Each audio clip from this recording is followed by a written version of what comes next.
মৌমাছিরা ফুলের মধুগ্রন্থি থেকে এক ধরনের মিষ্টি তরল পদার্থ সংগ্রহ করে, যাকে বলা হয় নেকটার বা মধুরস। এটি মূলত তাদের খাদ্য হিসেবে ব্যবহৃত হয়। মৌচাকের আশপাশে প্রায় 1.5 থেকে 2 কিলোমিটার দূরত্বে ফুল না পেলে এই রস সংগ্রহের জন্য মৌমাছিরা 7 থেকে 9 কিলোমিটার পর্যন্ত দূরে যেতে পারে। ফুলের কাছে গিয়ে কর্মী মৌমাছি টিউবের মতো হুল ব্যবহার করে রস শোষণ করে। এই রস জমা হয় মৌমাছির 2টি পাকস্থলীর একটিতে, যেটিকে বলা হয় মধু পাকস্থলী।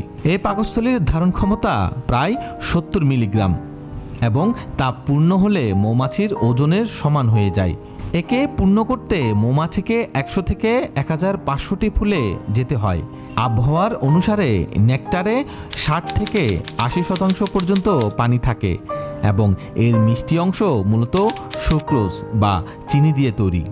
চাকে ফেরার পথে মৌমাছির পেটে থাকা এনজাইমের সহায়তায় সুক্রোজ রূপান্তরিত হতে থাকে গ্লুকোজ ও ফ্রুক্টোজে। চাকের ভেতরে ফিরে মৌমাছি এই রস সপ্তাহে 4 থেকে 5টি কর্মী মৌমাছির মুখে দিয়ে দেয়। তারা আবার সেই তরল আরও 8 থেকে 10টি অল্প বয়স্ক মৌমাছির মধ্যে ভাগ করে দেয়। এরপর সবাই মিলে প্রায় আধা ঘন্টা ধরে সেই রস চিবিয়ে প্রক্রিয়াজাত করে। এই চিবানো প্রক্রিয়া পৃথিবীর কোনো যন্ত্র করতে পারে না।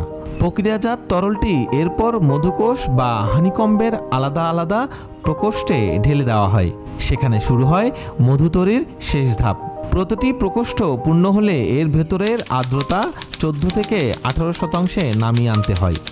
এই কাজে মৌমাছিরা সমবেতভাবে ডানা ঝাপটিয়ে বাতাস তৈরি করে এবং নির্দিষ্ট তাপমাত্রা ও আর্দ্রতা বজায় রাখে।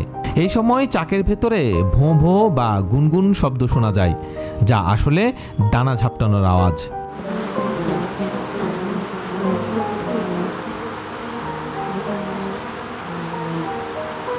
এই প্রক্রিয়ায় মধুর পানি বাষ্প হয়ে উড়ে যেতে থাকে এবং সুক্রোজের পরিমাণ কমে 5% নেমে আসে। এরপরও একদল মৌমাছি ডানা ঝাপটিয়ে আর্দ্রতা নিয়ন্ত্রণে কাজ চালিয়ে যায়। যখন সবকিছু সম্পূর্ণ হয় তখন তারা মধুর উপর মোমের একটি আস্তরণ দিয়ে দেয়। মোম দিয়ে ঢেকে না দেওয়া পর্যন্ত মধুকে পরিপক্ক বা প্রস্তুত ধরা হয় না। পরিপক্ক মধু কখনো নষ্ট হয় না, কারণ এই কম আর্দ্রতায় কোনো ছত্রাক বা ব্যাকটেরিয়া টিকে থাকতে পারে না।